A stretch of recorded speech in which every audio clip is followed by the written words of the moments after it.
Hi friends, welcome back to my channel. ಎಲ್ಲರೂ ಹೇಗಿದ್ದೀರಾ? ನಾನು ಚೆನ್ನಾಗಿದ್ದೀನಿ. ಸೊ ಎಲ್ಲರೂ ಏನು ಮಾಡ್ತಾಯಿದ್ದೀರಾ? ನಾನು ಪಕ್ಕದ ಮನೆಯಲ್ಲಿ ಅಕ್ಕ ಇದ್ದಾರೆ, ಅವರು ಚಪಾತಿ ಮಾಡ್ತಾಯಿದ್ರು. ಅವ್ರು ಮಾಡೋದೇ ಸ್ಟೈಲ್ ಡಿಫ್ರೆಂಟ್ ಆಗಿತ್ತು ಆ್ಯಕ್ಚುಲಿ, ಅದಕ್ಕೆ ನೋಡ್ತಾ ಇದ್ದೆ. ತುಂಬ ದಪ್ಪ ಮಾಡ್ತಾಯಿದ್ರು ಮತ್ತು ಚೆನ್ನಾಗಿ ಮಾಡಿದ್ರು. ನಮ್ಮ ಫಸ್ಟ್ ಡೇ ಅಲ್ವಾ, ಸೊ ನಾನು ಇನ್ನೂ ಚಪಾತಿ ಮಾಡೋ ಇದೆಲ್ಲ ತಂದಿಲ್ಲ, ಅದಕ್ಕೆ ಅವರೇ ಮಾಡ್ತಾಯಿದ್ದಾರೆ ನೋಡ್ತಾ ಇದ್ದೀನಿ. ಅವ್ರ ಹತ್ರ ಈಸ್ಕೊಳ್ಳೋಣ ಅಂತ. ಯಾಕಂದರೆ ಎಲ್ಲನೂ ಬಂದ ತಕ್ಷಣ ತಗೊಳ್ಳೋದಕ್ಕೆ ಕಷ್ಟ ಆಗುತ್ತೆ ಅಲ್ವಾ ಫ್ರೆಂಡ್ಸ್. ಇಲ್ಲೂ ಕೂಡ ಬೇರೆದು ನನ್ನ ಲಗೇಜಲ್ಲಿ ಜಾಸ್ತಿ ಸಾಮಾನು ಬಂದಿದ್ರೆ ನಾನು ತರ್ಬೋದಿತ್ತು, ತರೋಕ್ಕಾಗಿಲ್ಲ. ನೋಡಿ ಹೇಗೆ ತಡ್ತಾ ಇದ್ದಾರಂತ. ಆ ಚಪಾತಿ ದೊಡ್ಡದಾಗೋಯ್ತು. ಸಖತ್ತಾಗಿ ಮಾಡ್ತಾಯಿದ್ರು ಅಕ್ಕ ಅಡುಗೆನ. ಅದಕ್ಕೆ ನಾನು ವೀಡಿಯೋಸ್ ಮಾಡ್ತಾಯಿದ್ದೆ ಹರಿದು ನಿಂತ್ಕೊಂಡು. ನೋಡಿ ಎಷ್ಟು ದೊಡ್ಡ ಚಪಾತಿ ಮಾಡಿಬಿಟ್ರು, ರೊಟ್ಟಿಗಿಂತ ದೊಡ್ಡದು ಮಾಡಿಬಿಟ್ರು ಅವರು. ನಾವೆಲ್ಲ ಚಪಾತಿ ಅಂದರೆ ಎಷ್ಟು ಚಿಕ್ಕದು ಮಾಡ್ತೀವಿ, ಇಲ್ಲ ಟ್ರಯಾಂಗಲ್ ಮಾಡ್ತೀವಿ, ಅವರು ರೊಟ್ಟಿ ಥರನೇ ಮಾಡ್ತಾಯಿದ್ರು. ಯಾಕಂದರೆ ಅವರು ಪಾಕಿಸ್ತಾನಿ ಅಲ್ವಾ. ಪಾಕಿಸ್ತಾನಿ ಅಂದರೆ ಮುಸ್ಲಿಮ್ ಅಲ್ಲ, ಅವರು ಪಂಜಾಬಿ, ಬಾರ್ಡ್ರಲ್ಲಿದ್ದಾರೆ.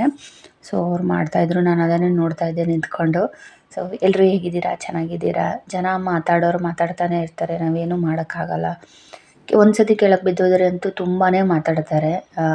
ಅಲ್ಲೋಗಿ ಹಿಂಗಾಗ್ಬಿಟ್ಲು, ಹಂಗಾಗ್ಬಿಟ್ಲು. ಎಲ್ಲಿ ನಾವು ಇರ್ತೀವೋ ಆ ಜಾಗಕ್ಕೆ ತಕ್ಕಂತೆ ಬದಲಾಗೋದು ನಮ್ಮ ತಪ್ಪಲ್ಲ. ಆದರೆ ನಾವೇನು ಅಂತ ನಮಗೆ ಗೊತ್ತಿದ್ದರೆ ಸಾಕು ಅಂತ ನನ್ನ ಅಭಿಪ್ರಾಯ. ನಿಮಗೇನು ಅನಿಸುತ್ತೆ ಅಂತ ಹೇಳಿ.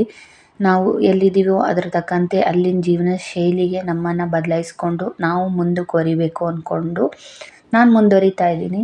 ಜನಗಳು ಮಾತಾಡೋರು ಅಲ್ಲಿದ್ದಾಗಲೂ ಮಾತಾಡ್ತಿದ್ರು, ಇಲ್ಲಿದ್ದಾಗಲೂ ಮಾತಾಡ್ತಾ ಇದ್ದಾರೆ.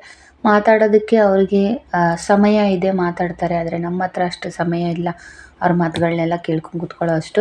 ಸೊ ಅಕ್ಕ ಬಂದು ಫಸ್ಟು ನೀವು ತಿನ್ನಿ, ಆಮೇಲೆ ನೀವು ಅಡುಗೆ ಮಾಡ್ಕೊಳ್ಳಿ ಅಂತ ನಾನು ಕೇಳಿದೆ. ನಾನು ಚಪಾತಿ ಮಾಡ್ಕೊತೀನಿ ಕೊಡಿ ಅಂತ. ಅಕ್ಕ ಅಂದರು, ಇಲ್ಲ ನೀವು ಇವಾಗೇ ಬಂದಿದ್ದೀರಾ, ಮತ್ತು ಮಾರ್ನಿಂಗಿಂದನೂ ತಿಂದಿಲ್ಲ ಅನಿಸುತ್ತೆ, ಆಲ್ರೆಡಿ 5 o'clock ಆಗೋಯಿತು ಈವ್ನಿಂಗು. ನೀವು ಮೊದಲು ಊಟ ಮಾಡಿ ಆಮೇಲೆ ನೀವು ಅಡುಗೆ ಮಾಡ್ಕೊಳ್ಳಿ ಅಂತೆ, ಪರವಾಗಿಲ್ಲ ನೈಟ್ಗೋಸ್ಕರ ಅಂತ ಹೇಳಿದ್ರು. ಅಕ್ಕ ಬೇಳೆ ಸಾರು ಮತ್ತು ಇದು ಮಾಡಿದರು, ಬೇಳೆ ದಾಲ್.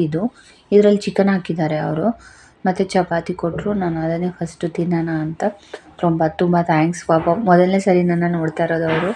ಮಾಡಿಕೊಟ್ರು. ಫಸ್ಟು ನೀನು ತಿನ್ನು, ನಿನ್ನ ಮುಖ ನೋಡಿ ಹೆಂಗಾಗಿದೆ, ಊಟನೇ ಮಾಡಿಲ್ಲ ಅನಿಸುತ್ತೆ ನೀನು ಅಂತ. ಆಚೆ ನೋಡಿದೆ, ಸ್ವಲ್ಪ ಮಳೆ ಬರ್ತಾಯಿತ್ತು.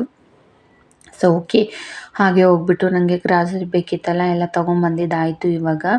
ಮತ್ತು ಎಲ್ಲ ಜೋಡಿಸಿ ಎತ್ತಿಡಬೇಕು, ಇವಾಗ ಎಲ್ಲಿತ್ತಿಡಬೇಕು ನೋಡಬೇಕು. ಅದಕ್ಕೋಸ್ಕರ ಹೊರಗಡೆ ನೋಡಿ ಮಳೆ ಬರ್ತಾಯಿದೆ. ನಾನು ದುಬೈಗೆ ಬಂದಾಗೆ ಮಳೆ ಬಂದಿದೆ ನೋಡಿ. ಸೊ ಅದರಿಂದಾಗಿ ಎಲ್ಲ ಸಾಮಾನು ಎತ್ತಿಡೋಣ ಅಂತ ಒಳಗಡೆ ಹೋಗ್ಬಿಟ್ಟೆ ನಾನು. ಏನೇನು ತಂದಿದ್ದೆ ಅಂತೆ, ಟಮಾಟೋ, ಅದೇ ನಾನು ಹಳೆ ವ್ಲಾಗಲ್ಲಿ ಹೇಳಿದ್ನಲ್ವ ಏನೇನು ತೊಗೊತಾ ಇದ್ದೀನಿ ಅಂತ. ಸೊ ಇದು ಇಂಡಿಯಾಯಿಂದ ನಾನು ತಂದಿರೋ ಪಾತ್ರೆ ಅಷ್ಟೇ, ಒಂದು ಪ್ಯಾನು, ಒಂದು ಕುಕ್ಕರು, 2 ತಟ್ಟೆ ಅಷ್ಟೇ ಅನಿಸುತ್ತೆ ನಾನು ತಂದಿದ್ದು. ಮತ್ತು ಒಂದು ಜಲ್ಡಿ ಮಾತ್ರ ತಂದಿದ್ದೆ ನಾನು. ಬಾಕಿದೆಲ್ಲ ಅಕ್ಕದು ಯೂಸ್ ಮಾಡ್ಕೋಬೇಕು ಸಾಮಾನು, ಕೇಳಬೇಕು ಅವ್ರನ್ನ. ಎಲ್ಲರೂ ಲಾಕ್ ಮಾಡಿ ಇಟ್ಕೊಂಡಿದ್ದಾರೆ ಇಲ್ಲಿ ಕಬೋರ್ಡ್ಸ್ಗಳನ್ನ. ಅದಕ್ಕೆ ಈರುಳ್ಳಿ, ಶಾಂಪು ನಾನು ಆ್ಯಕ್ಚುಲಿ ಇಂಡಿಯಾಯಿಂದನೇ ತಂದಿದ್ದೆ. ಇದು ಖಾಲಿ ಆದಮೇಲೆ ಇಲ್ಲಿ ತಗೋಬೇಕು, ನೋಡೋಣ.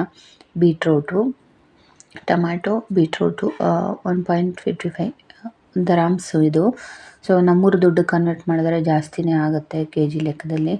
ಸೊ ಕ್ಯಾಪ್ಸಿಕಮ್ ಇದು. ಇಲ್ಲಿ ಕೊತ್ತಂಬರಿ ಸೊಪ್ಪೆಲ್ಲ 1 dirham ಇರುತ್ತೆ. ಸೊಪ್ಪು, ಕೊತ್ತಂಬರಿ ಸೊಪ್ಪು ಪೇಸ್ಟು ನಾನು ಎತ್ಕೊಂಬಂದಿರಲಿಲ್ಲ, ತಂದೆ. ಮತ್ತು ಇದು ಚಿಕ್ಕ ಈರುಳ್ಳಿ ಇರುತ್ತಲ್ಲ, ಇದು ಈರುಳ್ಳಿ. ಇದು ಬ್ರೆಡ್ಡು ಎಮರ್ಜೆನ್ಸಿಗೆ ಆಯಿತಾ. ಬ್ರೆಡ್ನ ತೊಗೊಂಬಂದಿದ್ದೆ ನಾನು. ಮತ್ತು ಇದು ಉಪ್ಪು, ಸಾಲ್ಟು ಈ ಥರನೇ ಬರುತ್ತಂತೆ ಇಲ್ಲಿ ಸಾಲ್ಟು. ಸೊ ಸಾಲ್ಟ್ ತೊಗೊಂಡಿದ್ದೀನಿ ನಾನು. ಬೆಡ್ಶೀಟು ನೋಡಿ, ಇದೇ ತಂದಿದ್ದು. ಈ ಬೆಡ್ಶೀಟ್ ಅಂದರೆ ಸಖತ್ ಚಳಿ ಇದರಲ್ಲಿ. ಸೊ ಬ್ರೆಡ್ 2 ಥರ ತಂದಿದ್ದೆ ನಾನು, ಯಾಕಂದರೆ ಸ್ಟಾರ್ಟಿಂಗ್ ಬಂದಿರೋದಲ್ವ, ಅಡುಗೆ ಮಾಡೋಕ್ಕಿನ್ನ ಅಷ್ಟೊಂದು ಕಂಫರ್ಟಬಲ್ ಇಲ್ಲ. ಹಸ್ವಾದ ತಕ್ಷಣ ತಿನ್ನೋಣ ಅಂತ. ಕೊಬ್ಬರಿ ಎಣ್ಣೆ ಬಂದು ಮನೆಯಿಂದನೇ ತಂದಿರೋದು ನಾನು. ಈ ಬೆಡ್ಶೀಟು ತೊಗೊಂಬಂದಿದ್ದು ಹೊಸದು. ನೋಡಿ ಚೆನ್ನಾಗಿದೆ ಅಲ್ವಾ? ಚೆನ್ನಾಗಿದೆ. ಸೊ ಓಕೆ ಗಾಯ್ಸ್, ಈ ವ್ಲಾಗ್ ನಿಮ್ಗೆ ಇಷ್ಟ ಆಗಿದ್ದರೆ ದಯವಿಟ್ಟು ಲೈಕ್, ಶೇರ್, ಸಬ್ಸ್ಕ್ರೈಬ್ ಮಾಡೋದನ್ನ ಮರಿಬೇಡಿ. ನೆಕ್ಸ್ಟ್ ವ್ಲಾಗ್ಸ್ನ ನಾನು ಹಾಗೆ ಅಪ್ಲೋಡ್ ಮಾಡ್ತಾ ಇರ್ತೀನಿ ಇದರಲ್ಲಿ. ಸೊ ಈ ಕಬೋರ್ಡ್ ಕೊಟ್ಟಿದ್ದಾರೆ, ಸೂಟ್ ಕೇಸ್ ನಾನು ಹಿಂಗೆ ಇಟ್ಟಿದ್ದೀನಿ, ಏನೂ ಇಟ್ಕೊಂಡಿಲ್ಲ, ಸಾಮಾನಿನ ಅರೇಂಜ್ ಮಾಡಿಲ್ಲ ಇವಾಗ ಸದ್ಯಕ್ಕಂತೂ. ಯಾಕೆ ಬಂದು ಒಂದೇ ದಿನ ಆಗಿರೋದಲ್ವ, ಅದಕ್ಕೆ. ಬಾಯ್, ನೆಕ್ಸ್ಟ್ ವ್ಲಾಗಲ್ಲಿ ಮೀಟ್ ಆಗೋಣ.